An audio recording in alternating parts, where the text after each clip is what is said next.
ప్రభువుగా కూడా వచ్చిన మీ అందరికీ పేరు పైన ప్రత్యేకమైన వందనాలు తెలియజేస్తున్నాము. దేవుడు నాకు అనుగ్రహించిన ధన్యతను బట్టి స్తుతిస్తూ దేవుని సన్నిధిలో కొద్ది నిమిషాలు దేవుని వాక్యాన్ని ధ్యానం చేసుకుంటాం. ఇక్కడ ఉన్నటువంటి మనం అందరం కూడా ఒక్కసారి వాక్యపు వెలుగులో వాక్యపు యొక్క ముఖములో అర్థములో మన జీవితాలు చూసుకుంటూ దేవుని యొక్క దీవెన మనం పొందాలి అని ఆశిస్తూ దేవుని యొక్క మహిమను మనం చూడాలని ఆశపడుతూ దేవుని యొక్క రాజ్య వారసులుగా మనము నిలవాలని ఆశిస్తున్నవారు, ఆలోచిస్తున్నవారు, ప్రార్థిస్తున్నవారు, ప్రాధేయపడుతున్నవారు, ప్రభుని అడుగుతున్నవారు మీలో ఎంతమంది ఉన్నారు? ఒకసారి చేతులు ఎత్తరా. ఏంట చేతులు పైకి వెళ్ళలేకపోతాను. ఓకే, దాని స్తోత్రం. ఎస్, బైబిల్ చదువుతుంటే బైబిల్ దేవుడు నిజముగా సత్య దేవుడు అనే మాటను మీరు జ్ఞాపకం చేసుకోండి. ఆయన నిజమైన దేవుడు, నిన్ను నన్ను దీవించడానికే దిగి వచ్చిన దేవుడు. దీవెన రెండు రకాలు, మీరు ఎప్పుడు జ్ఞాపకం చేసుకోండి. దీవెన రెండు రకాలు. ఒకటేమో ఆత్మ సంబంధమైన దీవెన కలుగు చేసేవాడు దేవుడు. రెండోదేమో భౌతికమైన అవసరాన్ని తీర్చగలిగిన వాడు కూడా దేవుడే. ఈ దేవుణ్ణి ఆరాధించే మనము, ఈ దేవుని స్తుతించే మనము ఇంకా ఈ రెండు విషయాల్లో ఎక్కడో కొన్ని తప్పిదాల వలన ఏదో ఒక విధంగా పొందవలసినవి పొందుకోలేకపోతున్నాము అనేది ఒకసారి మీరు జ్ఞాపకం చేసుకోవాలి. నిజంగా మేము రెండు విధాలుగా అభివృద్ధి చెందుతున్నాం. ఆత్మీయంగా దేవుడు మమ్మల్ని బలపరిచాడు, ఆత్మీయంగా మమ్మల్ని దీవించాడు, ఆత్మీయంగా మమ్మల్ని దేవుడు వాడుకుంటున్నాడు. మమ్మల్ని దేవుడు ఆత్మీయంగా ఎంతగానో సహాయపడుతున్నాం అన్నవారు ఉన్నారు. ఒకవేళ లేకపోతే ఈ రోజున వారు ఈ ఆలోచన కలిగి ఉండాలి. నేను ఆత్మీయంగా బలపడితే, నేను ఆత్మీయంగా ఆశీర్వదించబడితే, నేను ఆత్మీయంగా బలపరచబడితే, నేను ఆత్మీయ జీవితానికి అద్భుతమైన పునాదిని వేసుకొని అనేక మందికి ఆశ్రయంగా ఉండగలిగితే నా దేవుడు మహిమ పొందినట్టుగా ఎవరు మహిమ పొందలేరు. అందుకనే సత్య దేవుడైనటువంటి యేసుక్రీస్తు మన పట్ల ఉన్నటువంటి ఆశ ఏంటంటే మన బిడ్డలు అనగా, ఆయన బిడ్డలు అనగా, మన కుటుంబాలు అనగా, మనము సంఘముగా మనమందరం కూడా దేవుని చేత దీవించబడాలి. దేవుని చేత ఆత్మీయంగా దీవించబడాలి, శారీరకంగా దీవించబడాలి. ఆత్మీయంగా ఎదగాలి, శారీరకంగా అన్ని విషయాల్లో ఎదగాలి, ఆర్థికంగా ఎదగాలి, ఆత్మీయంగా కూడా ఎదగాలి. ఈ రెండు కావాలి అంటే నువ్వు ఎలా ఉండాలో భక్తుడైన ఇర్మియా మాట చెప్తాడు. ఆ మాటను మీకు చదివి వినిపిస్తాను. పరిశుద్ధ గ్రంథములో ఇర్మియా గ్రంథము 17వ అధ్యాయము 7-8 వచనాల్లో 7వ వచనం చదువుతున్నాం మీకు ముందుగా.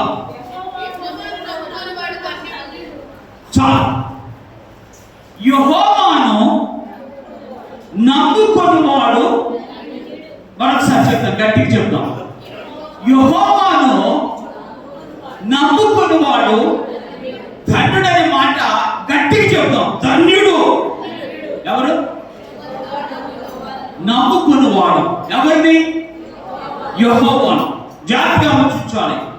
యెహోవా సర్వోన్నతుడు, సర్వజ్ఞాని, సర్వశక్తిమంతుడు, సర్వ సృష్టికర్త, సర్వోన్నతుడు, అన్ని విషయాలలో ఆయన ఉన్నతమైన దేవుడు. ఆయన ఉన్నతమైన దేవుడు. ఆ దేవుణ్ణి నమ్ముకోవాలి. మీరందరూ అంటారు, నేను నిజంగా నా దేవుడిని నమ్ముకున్నాను, ఆ సర్వశక్తిమంతుడిని నమ్ముకున్నాను, ఆ సర్వోన్నతుని నమ్ముకున్నాను, ఆ సర్వజ్ఞాని నమ్ముకున్నాను, ఆ సర్వజ్ఞని యావని నేను నమ్ముకున్నాను అన్నవారు ధన్యులు అని చెప్తాను. నమ్ముకున్న వారు దేవుడు చెప్తున్నటువంటి మాట ఏంటంటే ధన్యులు అని చెప్పాడు. ఎవరు నమ్ముకున్నవారు? యెహోవాను, యేసయ్యను, రక్షకులను, రాజ్యమేలు వాడును, రక్తము చిందించిన వాడును, రక్తము చేత నిన్ను నన్ను పరిశుద్ధపరిచిన వాడైనటువంటి దేవుడు నిన్ను దీవించాలని ఆశపడుతున్నాను. అందుకని ఆయన అంటాడు, ఎవరైతే నన్ను నమ్ముకుంటారో, ఎవరైతే నా మీద ఆధారపడతారో, ఎవరైతే నన్ను ఆశ్రయిస్తారో, ఎవరైతే నా జీవితం నా యొక్క జీవితాన్ని వారి జీవితంగా మార్చుకుంటారో వారిని దేవుడు మాట్లాడుతున్న మాట ఏంటంటే వారు ధన్యులు. ఈ మాట నాకు భలే ఇష్టం అన్నమాట.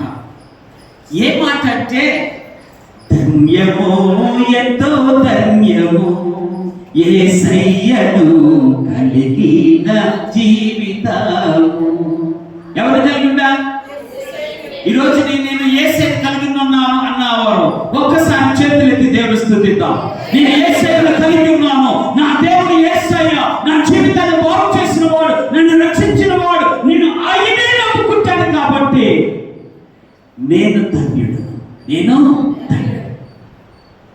యేసయ్య నమ్ముకోకపోతే ధన్యత ఒకవేళ దొరుకుతుందేమో చెప్పలేదు, కానీ ధన్యత సమృద్ధిగా దొరకదని మాత్రం చెప్తాను. ఎలాగ దొరకదు?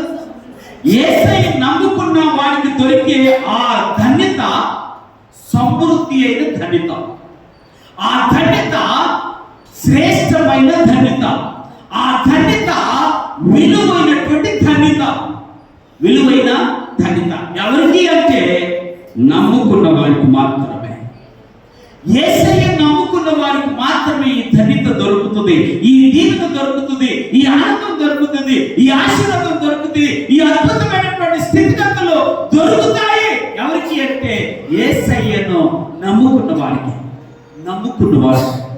ఈ రోజు ఈ ఉదయకాల సమయంలో ఈ ధన్యత అనే మాట నిజంగా బైబిల్లో సుమారుగా 302 సార్లు రాయబడింది.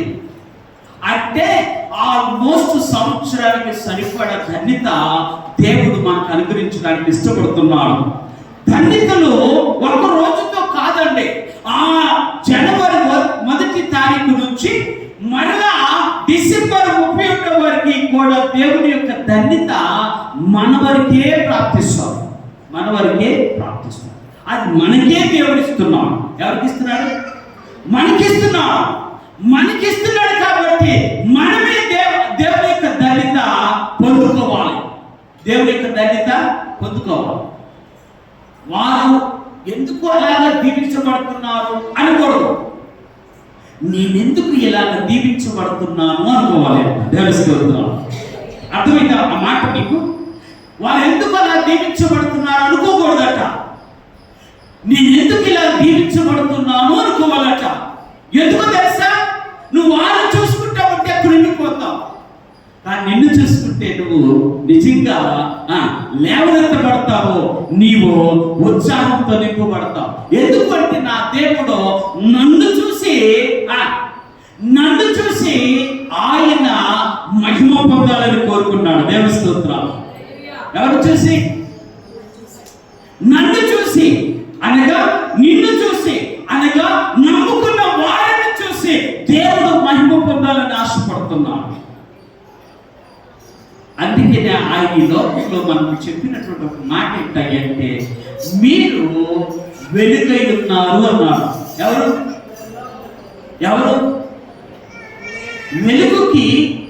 వెలుగుకి మరకుండదు, వెలుగుకి మచ్చుండదు. కరెక్ట్ కాదు? ఏముండదు? మరకుండదు, మచ్చుండదు, వెలుగు శ్రేష్టమైనదిగా ఉంటుంది, వెలుగు ప్రశస్తమైనదిగా ఉంటుంది, వెలుగు విలువైనదిగా ఉంటుంది. ఆ వెలుగుతో నిన్ను నన్ను నింపిన దేవుడు మహిమ పొందను గాక. అందుకని దేవుడు అంటున్నాడు, నువ్వు దీవించబడదు, నాకు ఇష్టం అంటున్నాడు. దేవుడు దీవించడానికే ఇష్టపడుతున్నాడు. ఎవరిని?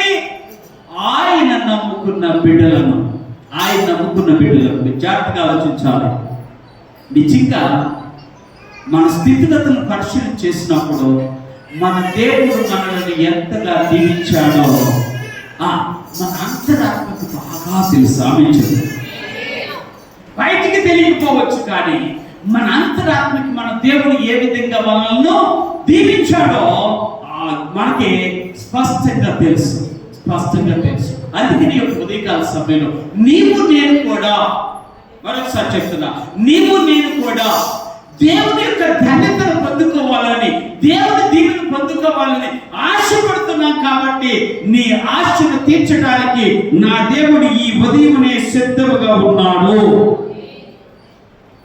నిన్ను దీవించడానికి నా దేవుడు ఇష్టపడుతున్నాడు.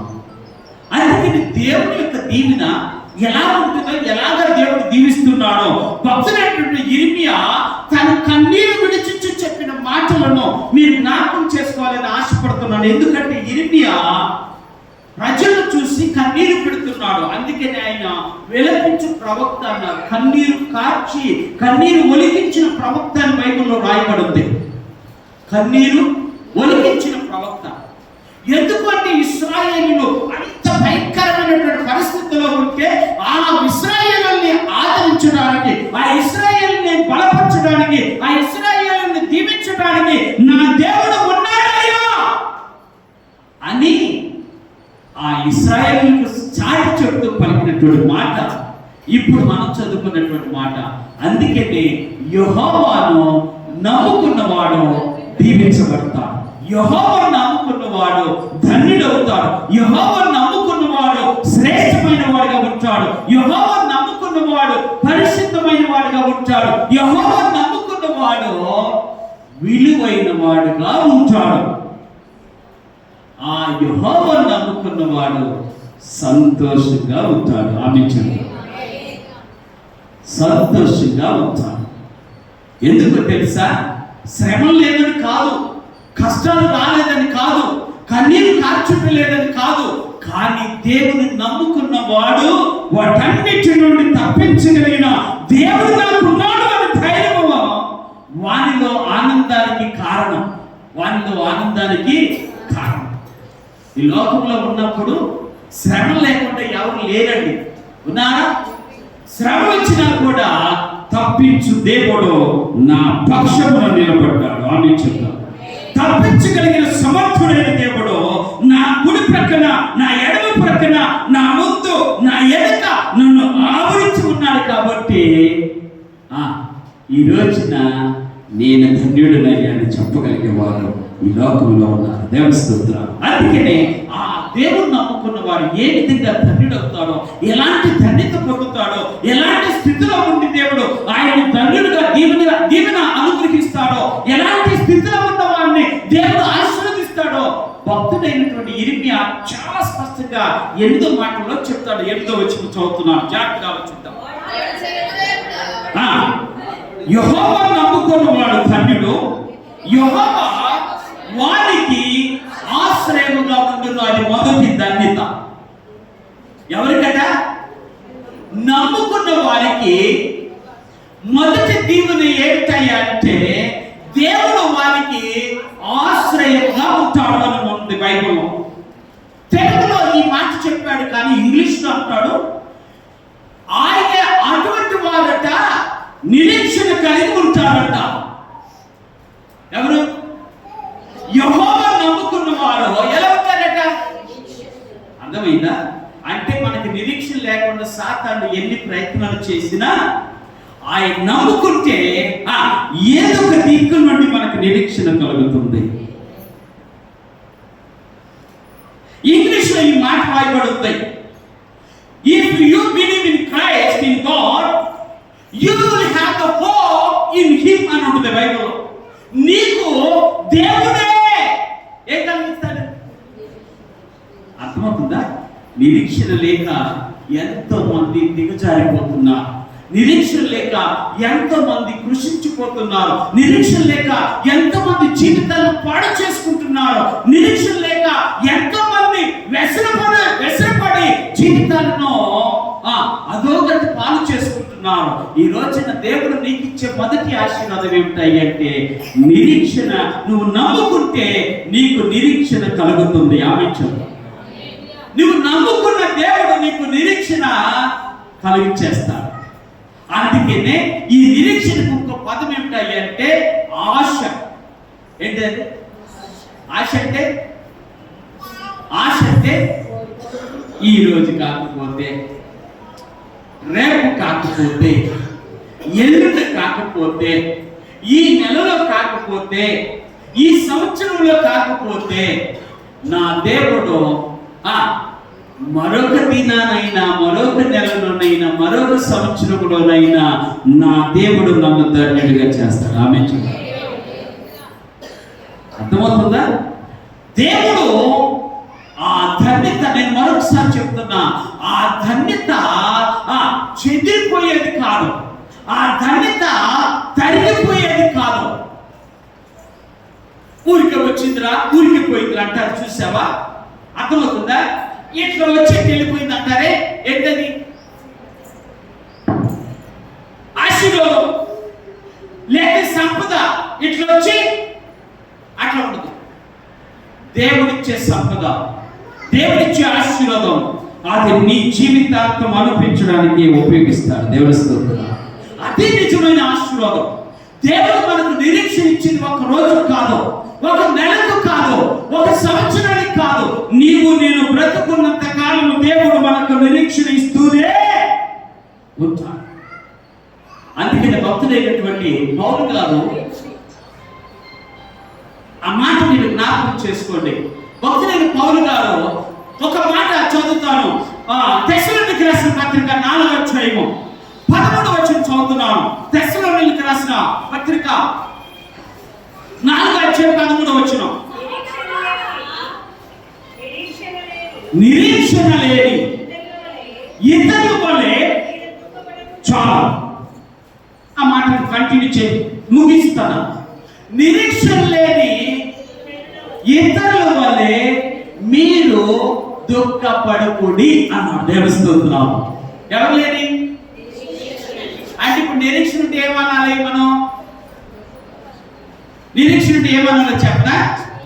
కన్నీరు కారుస్తున్నా తుడుచుకొని వెంటనే నా దేవుడు అన్నాడు. ఆమె నా దేవుడు ఉన్నాడు, నా దేవుడు నా పక్షాన ఉన్నాడు, నా దేవుడు నాకు తప్పనిసరిగా తన దీవెన దయచేస్తాడు. నేను చేయవలసింది ఏంటంటే నిరీక్షణ కలిగి ఉండాలి. నిరీక్షణ కలిగి ఉండాలి. నిరీక్షణతో ఉంటే నిజమైన దేవుడు నీ ఆశను తీరుస్తాడు. ఆమె నిరీక్షణ కావాలి. అందుకే ఆయన అంటాడు, యెహోవాను నమ్ముకున్నవాడు ధన్యుడు, ఆయన వారికి ఆశ్రయముగా ఉండును. ఆశ్రయంగా ఉంటాడు, నిరీక్షణతో ఉంచుతాడు.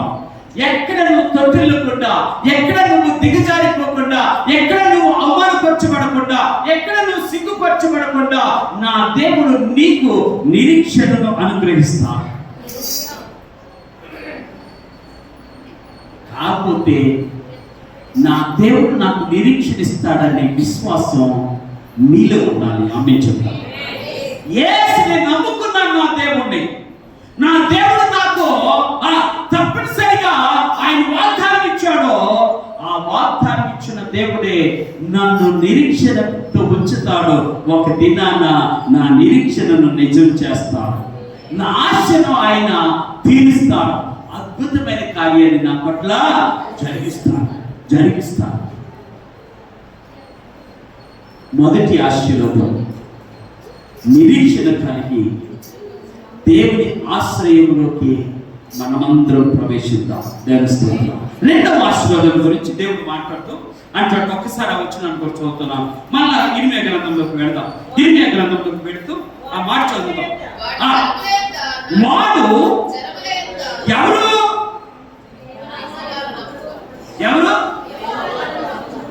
యెహోవాను నమ్ముకున్నవాడు.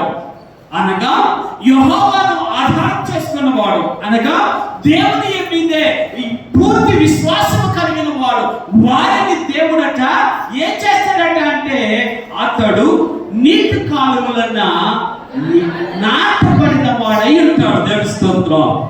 జాగ్రత్తగా ఆలోచించాలి. ఎక్కడ ఉంటాడు? ప్రత్యేకమైనటువంటి మాట. నాకు చెట్టు కనపడుతున్నప్పుడల్లా ఏం కనపడాలో తెలుసా? క్రైస్తవ జీవితంలో ఏం కనపడాలి? చెట్టు కనపడుతున్నప్పుడల్లా సిలువ కనపడాలి. అర్థమైందా? మ్రాను అంటే సిలువ. ఆయన మ్రాను మీద వేలాడుతున్నాడు రాయబడింది. అంటే దేవుడు చెట్టుతో ఆయన విశ్వాస జీవితంలో వచ్చి పరీక్ష చేస్తున్నాం. నా విశ్వాస జీవితం కూడా దేని మీద ఆధారపడింది అంటే సిలువ మీదే ఆధారపడింది. ఆమె చెప్తాం. సిలువ లేకపోతే విలువ లేదు, ఇది పక్క. సిలువ లేకపోతే దీవెన లేదు, పక్క. సిలువ లేకపోతే రక్షణ లేదు, పక్క. అర్థమైందా? ఏం లేదు? రక్షణ లేకపోతే లేదు. ఏం లేదు? నిత్య జీవం లేదు, పరలోకం లేదు. ఇప్పుడు దేవుడు అంటాడు, అయ్యా నన్ను నమ్ముకున్న వారిని ఎలా ఉంటారు అంటే నీటి యుద్ధన నాటబడిన చెట్టు వలె ఉంటారంట. దేవుని స్తోత్రం. ఎలా చెప్పాడా? చెట్టు కనపడగానే సిలువ కనపడాలి. రెండోది, చెట్టు కనపడగానే అది పచ్చగా కనపడాలి. పచ్చగా కనపడాలి. మన జీవితంలో పచ్చదనం లేదు. ఏముంది మన జీవితంలో? మన జీవితంలో ఏముంది? ఎండిన జీవితం. ఇంకొక మాట కూడా చెప్తాను జాగ్రత్తగా. మండిన జీవితం. ఏం జీవితం? ఎండిన జీవితం, మండిన జీవితం. నిన్న కూడా నేను ఎవరో పాస్టర్ గారితో మాట్లాడుతూ అన్నా, ఏంటి అయ్యగారు మరీ ఇంత అన్నం తింటున్నారు, మీరు చూడండి ఎంత తింటున్నామా అన్నారు. నవ్వుతా కానీ ఏంటి అయ్యగారు మీరు అంత అన్నం తింటున్నారు, మీరు ఎంత తింటున్నారు ఏంటి అన్నాడు. అన్నా నేను కొండ దగ్గరకు వచ్చినప్పుడు అలా కొండ కనపడుతుందని చెప్పాను. తెలుస్తున్నా ఎక్కడికి వచ్చినప్పుడల్లా ఏమనన్నా మా కొండలు లేవు కానీ మా కొండలు మాత్రమే బాగా పెరుగుతాయి. వాస్తవం. ఎందుకు చెప్తున్నానంటే దేవుని దీవెన మనకు దొరకాలి అంటే, దేవుని ఆశ్రయం మనకు దొరకాలి అంటే, దేవుడు మనలను పచ్చిగా ఉంచాలి స్థితిలోనికి మనమే రావాలి. నన్ను పచ్చిగా ఉంచు ప్రభువా. నేను ఎలా ఉండాలి? పచ్చిగా ఉండాలి. నెంబర్ 1. మొదటిది పచ్చిగా ఉండాలి. మ్రాను ఎలా ఉండాలి అంటే, మానవులు ఎలా ఉండాలి అంటే, నీ చెట్టు పచ్చిగా ఉండాలి. ఎండిపోయిన స్థితిలో ఉండకూడదు, మండిపోయిన స్థితిలో ఉండకూడదు, చివరికి రాలిపోయిన స్థితిలో ఉండకూడదు. ఏ స్థితిలో ఉండాలి? నువ్వు పచ్చని చెట్టు వలె ఉండాలి. ఆమె చెట్టు. మళ్ళీ సినిమా డైలాగ్ వేస్తున్నాడు అనుకున్నాం, పచ్చని కాపురంగా ఉండాలి. ఆమె చెప్తాం. ఎవరితో పచ్చని కాపురం? ఎవరితో? ఆయనతోనే. అర్థమవుతుందా? దేవుడు మనం కోరుకున్నది ఏంటంటే, నేను దీవెనకరముగా మార్చబడాలి. ఆమె చూద్దాం. నువ్వు దీవెన పొందటమే కాదు, నువ్వు ఆశీర్వదించబడటమే కాదు, నువ్వు తండ్రిని అవటమే కాదు, నువ్వు దీవించబడాలనే ఆలోచనే కాదు, నువ్వు దీవెనకరంగా మార్చబడాలి. అది నా దేవుని ఆలోచన. దీవెనకరంగా మార్చబడాలి. చెట్టు ఇప్పుడు చెబుతా. చెట్టు పచ్చగా ఉంది. 2, చెట్టు కాయతో ఉంది. 3, చెట్టు ఫలంతో ఉంది. పచ్చగా ఉంది, కాయతో ఉంది, ఫలంతో ఉంది. ఏ చెట్టు? ఎండిపోయిన చెట్టు కాదు, మండిపోయిన చెట్టు కాదు. దేవుని చేత నాటబడిన చెట్టు. ఎక్కడ? ఆ జీవజలపు ఓటల దగ్గర నాటబడిన చెట్టు. ఆమె చెట్టు, ఆ చెట్టు ఇలా ఉంటుంది. ఎలా ఉంటుందట? ఎలా ఉంటుందట? ఆ చెట్టు నెంబర్ 1 పచ్చగా ఉంటుంది. ఆ చెట్టు నెంబర్ 2 ఫలాలతో ఉంటుంది. ఆ చెట్టు నెంబర్ 3 ఆ చెట్టు వేరులు అటువైపుకి అన్ని వైపులకి ఏమవుతుంది? వ్యాప్తి చెందుతుంది. ఆ చెట్టు దేవుడు అంటాడు నువ్వే అన్నాడు. ఆమె చెప్తాడు ఆ చెట్టు నువ్వే, ఆ చెట్టు నేనే. అందుకే ఇక్కడ చెప్తాడు. ఆ చెట్టు గురించి నేను తర్వాత చెప్తాను, మరలా కొన్ని విషయాల గురించి. ఇక్కడ చెప్తా అంటాడు నాటబడిన చెట్టు వలె ఉండును, కాలువల వారను దాని వేడును తనను వెంట కలిగినను. ఇప్పుడు చెప్తా మీకు, చెట్టుకు భయం వేస్తుందా? చెట్టుకు భయం వేస్తుందా? మరి దేవుని వాక్యం చెప్తుంది కదా, చెట్టుకి నువ్వు నువ్వు వెంట కలిగినప్పుడు ఏం చేస్తావు? అర్థమైందా? శ్రమ వచ్చినప్పుడు, శ్రమ వచ్చిన నాయ చూడాలి. శ్రమ వచ్చినప్పుడు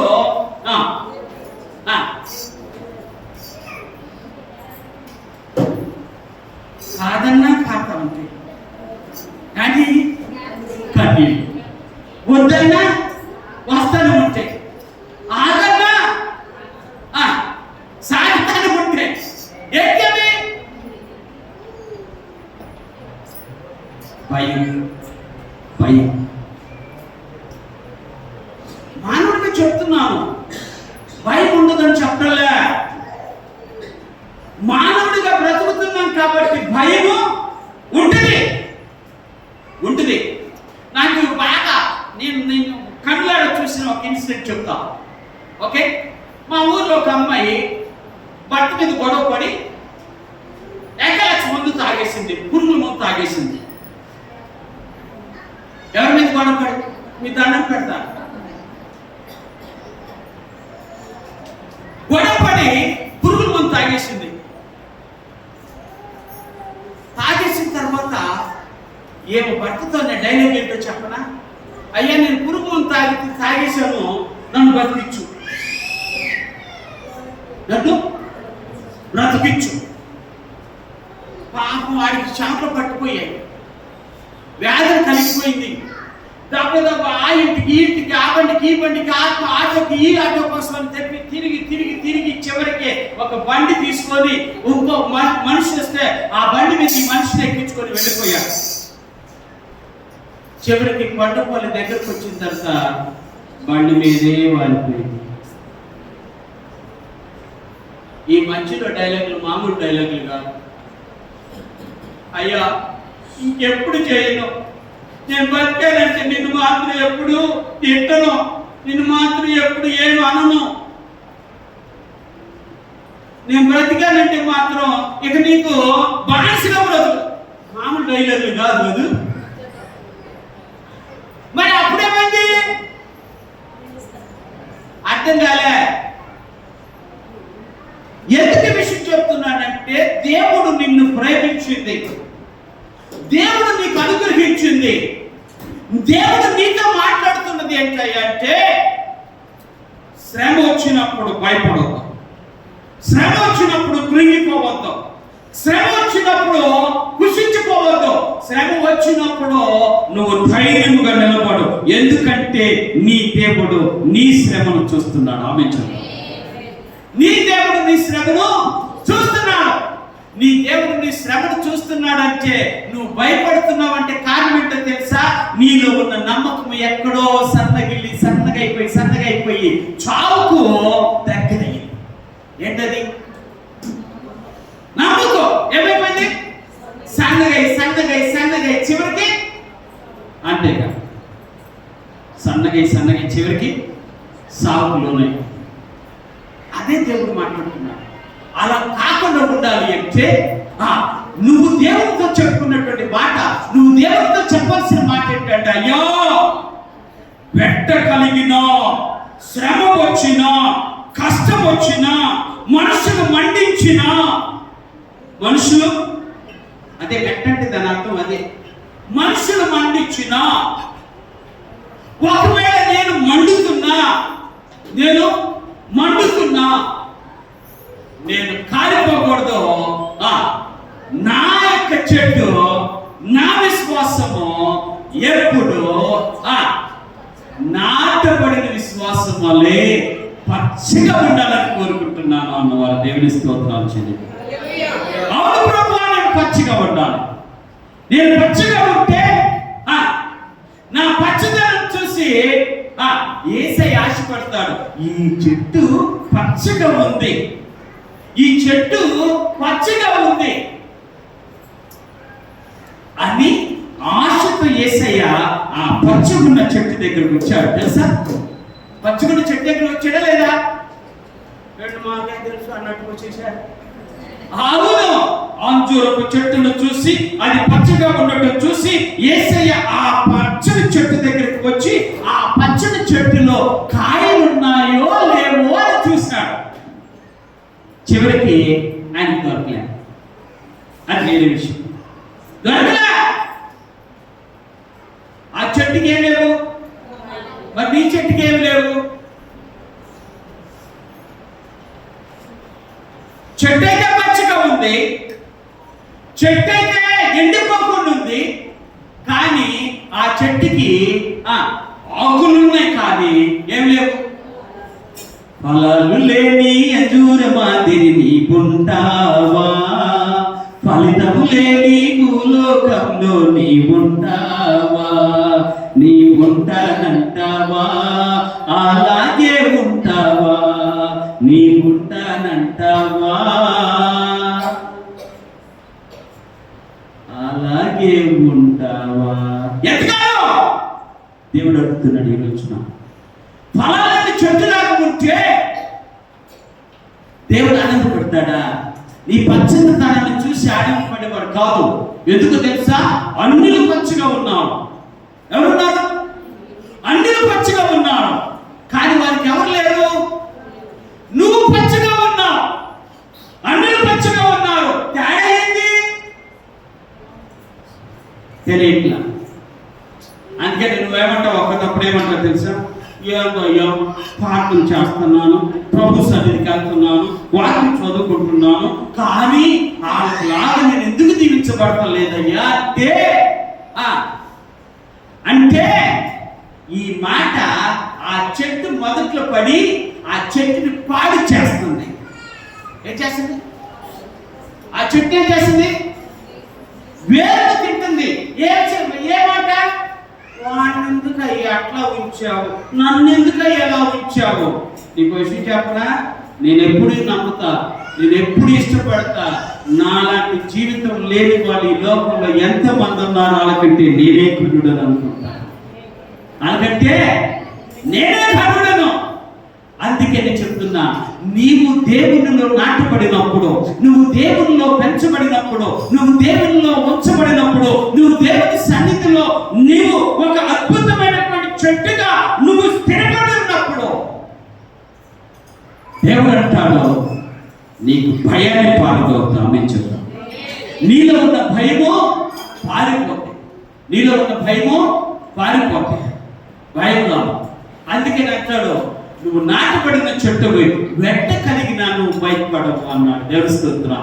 నీకు కష్టం వచ్చినా భయపడవు, నీకు కష్టం వచ్చినా భయపడవు, నీ కన్నీరు వచ్చినా నా దేవుడు ఉన్నాడు, నా కన్నీరు ఒక దినాన తుడుస్తాడు. ఆయన మాట తప్పే దేవుడు. రెండో మాట చెప్తాను జాగ్రత్తగా. అక్కడ అంటాడు ఆయన, దాని ఆకు పచ్చగా ఉండును, వర్షము లేని సంవత్సరము. ఓకే, ఎప్పుడు అర్థమైంది మీకు? వర్షము లేని సంవత్సరం అనగా నా జీవితంలో కరువు వచ్చిన సంవత్సరం. ఇప్పుడు నా బాగా ఇష్టం, ఇప్పుడు మళ్ళీ ఒకసారి గుర్తు చేస్తాను. మన ఊర్లో బండి మీద కాదు లేండి, కింద ఉన్న వాళ్ళకి దాదాపు ఒక 15 రోజులు నీళ్లు లేవు, బొమ్మ లేదు, వండుకోవడానికి కరెంట్ లేదు. ఎందుకు ఫ్లడ్ వచ్చిన దినాలు, ఓకేనా? ఏ దినాలు? వరద వచ్చిన దినాలు. కానీ ఎవరైనా మీ ఇంటికి వచ్చారా పోతుందండి? నేను అప్పుడు వచ్చేయాలండి, అది వేరే విషయం. నేను పోతుంటే చెప్పాలి. అర్థమైందా? ఎందుకు దేవుడు వారికి ఆహారాన్ని సిద్ధపరిచాడు. ఆమె తెచ్చుకున్న వాళ్ళు తెచ్చుకున్నంత తెచ్చుకున్నారు, తాగిన వాళ్ళు తాగినంత. మందు కాదులేండి, పాలు ప్యాకెట్ వచ్చాయి ఫ్రీగా. ఎన్నెప్పటికి వచ్చారు? తీసుకున్న వాళ్ళు తీసుకున్నారు. రైట్? జాగ్రత్తగా ఆలోచించండి. నా దేవుని కృప లేకపోతే ఆ దినమున మనము కరువులో మన బిడ్డలు అల్లాడిపోయేవారు కాదా? అందుకే చెప్తున్నా, దేవుడు మాట్లాడుతున్న మాట ఏంటంటే, కరువు వచ్చినా నువ్వు కాపు మాత్రం మానకుండా కాస్తూనే ఉంటావు. దేవుని స్తోత్రం. కాపు మానకుండా కాస్తూ ఉంటావు. ఈ మాట మీరు జ్ఞాపకం చేసుకోండి. నీ ఇంటికి వచ్చినప్పుడు ఆశ ఏమై ఉండాలో తెలుసా? అరే, ఈ తల్లి ఇంటికి వెళ్తే ఒక ముద్దైనా దొరుకుతున్నా. అర్థమైంది? మీరు మన తల్లి మా తల్లే, అర్థమైందా? కాకపోతే ఏంటంటే కొండలో ఉండదు. ఎప్పుడు మన వారికి ఒక గిద్దెడు వేసుకున్నాను అక్క, అది కాస్త మేము తినేసాముగా, నువ్వు తినొచ్చుగా అనుకున్నానులే అని ఒక మంచం వేసి పడుకోబెట్టి మనుషులు ఉన్నాం. మామూలుగా ఉండదు, పల్లెటూరులో అలా ఉండదు. ఎందుకో తెలుసా? మళ్ళీ చెప్పాడు నాకు, అమ్మా అందరూ తిన్న తర్వాత ఒక మనిషికి అన్నం మిగిలేటట్టు గుంచాడండి. ఏడుస్తాడు. ఒక మనిషికి అన్నం ఎక్కడ ఉండాలి? కుండలో ఉండాలి. ఎందుకో? ఎప్పుడు వస్తారో తెలియదు. ఇప్పుడంటే ఫోన్లు, అప్పుడేంటి? No phone, direct attack. పట్టేవాడు చదువుకొని డైరెక్ట్ ఇంటికి వచ్చేసేవాడు. వంటలు అట్ట వచ్చేవాడు. అవునా కదా? అట్టే వచ్చేవాళ్ళు. ఇప్పుడు ఫోన్ చేసింది, అక్క నేను విజయవాడ వస్తున్న పని మీద, ఇంటికి వస్తాను అక్క. అయ్యా నేను లేదుగా ఊర్లో. అయ్యో 2 రోజుల ముందు చెప్పినా ఎంత బాగుండేది, గుండిపోయాడు నీ కోసం అని.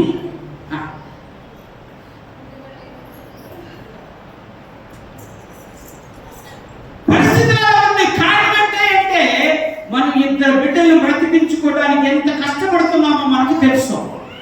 కానీ మన పితరులో 9 మంది, 10 మంది, 5గురు, 8 మంది, అంతా టీములు. వాలీబాల్ టీం ఒకటి, ఒక్కొక్క ఇంట్లో ఫుట్బాల్ టీం ఒకటి, మరొక ఇంట్లో క్రికెట్ టీం కూడా. అప్పుడు క్రికెట్ లేకపోయినా క్రికెట్ టీం కూడా ఉంది. కానీ అందరికి సమృద్ధి దొరికింది. కారణం ఏంటి చెప్పనా? వారు నమ్ముకున్న దేవుడు వారి సమృద్ధితో నింపాడు. వారి విశ్వాస జీవితం, వారు నమ్ముకున్న దేవుని పట్ల ఉన్న విశ్వాస జీవితం అద్భుతమైన జీవితానికి పునాదులు వేసింది.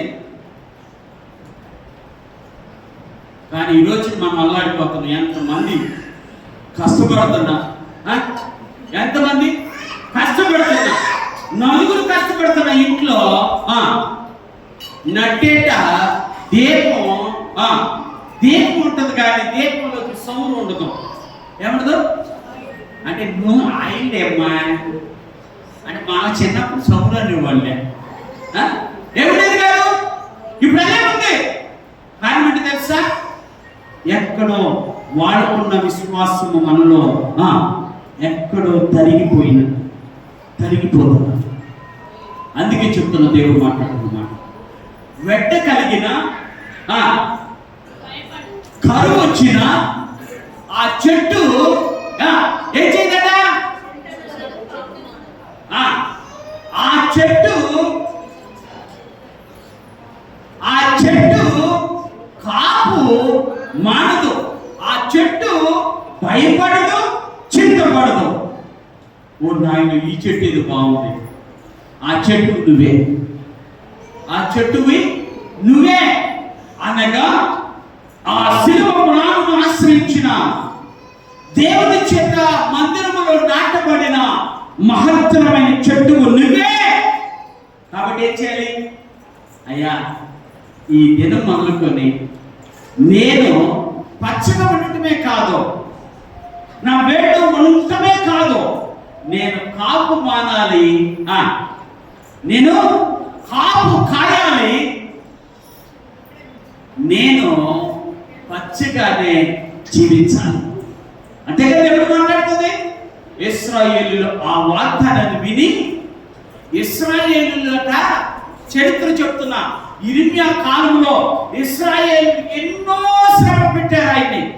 ఇర్మియా, నీకు తెలియదు, నువ్వు మాట్లాడేది చాలా పచ్చి అబద్ధం, నువ్వు ప్రవక్తవా అని తన్నాడు, కొట్టాడు, చివరికి ఊరలకు తోసేశాడు, కన్నీరు పెట్టాడు. కానీ అన్నాడు, అయ్యా, యెహోవాను నమ్ముకునేవాడు ధన్యుడయ్యా, వారికి నిరీక్షణ దేవుడు అనుగ్రహిస్తాడు, వారి చెట్టు వలె వారు పచ్చగా ఉంటారు, వారు కాపు కాస్తారు, వారు ఫలాలు ఉంటాయి, వారి జీవితంలో ఎన్నడూ భయపడరో, వారు ఎన్నడూ కూడా దిగులు చెందరో, వాళ్ళని దేవుడు ఏర్పరచుకున్నాడయ్యా మాట చెప్పగానే ఇశ్రాయేలులంట ప్రవక్త దగ్గరికి వెళ్ళి ఏం చేశారంట? అయ్యో, మేము ఇంత పని చేశామా? ఇంత దేవుడిని మేము దూరం చేసుకున్నామా? ఇంత మంచి దేవుడు మాకు దూరం అయి మేము దూరం చేసుకొని మా జీవితాలను ఫలవంతం లేకుండా చేసుకున్నామా అని ఏడ్చారట. దానికి కారణం ఏంటంటే ఆయన చేసిన వాగ్దానపు ప్రకటన, ప్రవచనం. అయ్యా, నువ్వు నమ్ముకుంటే దేవుడు నీకు నిరీక్షిస్తాడనగానే వెంటనే ఆశపడ్డాను. దేవాది దేవుడు వారిని చూసి 70 సంవత్సరాలు వారు ఆ బబులోను రాజ్యంలో బానిసలుగా బ్రతికిన 70 సంవత్సరాల కోరేషును దేవుడు ఏర్పాటు చేసుకొని వారు తిరిగి మళ్ళా దేశానికి వెళ్ళేటట్టుగా ఆజ్ఞాపించబడ్డారు. అర్థమవుతుందా మీకు? ఎవరో వీళ్ళు పెరిగి వేయబడిన వారు ఇప్పుడు ఏం చేయబడ్డారు? పెరిగి వేయబడిన చోటే నాటబడ్డారు. దేవుని స్తోత్రం. వెంటనే భయపడుతున్నటువంటి ఆ టైంలోనే దేవాది దేవుడు వారు నాటిన చోటే భయపడకుండా చేశారు. ఈరోజు చెప్తున్నా, ఇశ్రాయేలు దేశం ఎవరికి భయపడదంటే, ఎవరికి? ఇప్పుడు చెప్తున్నా, నేను ఇప్పుడు మాట్లాడుతున్నా, అప్పుడు కాదు. దేవుడు వారు స్వయంగా దేవుడు కార్యాలు చేసిన దేవుడు కాదు. ఇప్పుడు చెప్తున్నా, ఏ దేశానికి, ఈవెన్ అమెరికా దేశానికి కూడా భయపడినటువంటి దేశం ఉంది అంటే ప్రపంచంలో మన ఆంధ్రాలో కూడా సగం ఉండదండి. అది ఆంధ్రదేశం ఉందా, మన ఆంధ్ర రాష్ట్రం ఉందా, దాంట్లో సగం ఉండదు ఆ దేశం. కానీ ఎవరికి భయపడదు? ఎవరికి భయపడదు. కారణం ఏంటి తెలుసా? వారి దేవుడి మీద ఉన్న నమ్మకము వారికి నిరీక్షణ కలుగు చేస్తుంది, ఆశీర్వాదం కలుగు చేస్తుంది, అద్భుతమైనటువంటి జీవితానికి పునాదులు వేస్తుంది. వారి జీవితంలో కాపు మానకుండా ఉండే స్థితిని దేవాది దేవుడు అనుగ్రహించాడు. ఆ దేవుణ్ణి నీవు నేను నమ్ముకున్నా. ఆమె చెప్పు. ఆ దేవుడు నీకు నాకు కూడా చేస్తాడు. ఈరోజు నీ ఉదయకాల సమయంలో, అయ్యా, ఈ ధన్యత నేనే కాబట్టి, ఈ దీవెన నేనే పొందుకోవాలి కాబట్టి నన్ను నీవే ఏం చేస్తావు? నీ మందిరములో నాటి నన్ను పచ్చిగా ఉండేటట్టుగా నన్ను కాపు కాసేటట్టుగా భయపడకుండా, చింతపడకుండా, దిగులు పడకుండా నేను నీ సన్నిధిలో ఉండినట్లుగా నన్ను ఆశీర్వదించు అన్నవారు ప్రభు సన్నిధిలో చిన్న ప్రార్థన చేద్దాం. బలలో చేయవేయబోతున్నాం. యేసుక్రీస్తు రక్తములో పాలు పొందటం ఆశీర్వాదం. యేసుక్రీస్తు యొక్క శరీరంలో పాలు పొందటం ఆశీర్వాదం. ఎవరికి లేని ధన్యత దేవుడు నీకు అనుగ్రహించాడు. ఎవరు చూపని ప్రేమను దేవుడు నీ పట్ల చూపించాడు. It's a personal relationship with the Lord Jesus Christ who has saved you from all kinds of sins in your life. ప్రతి పాపము నుండి రక్షించిన దేవుడు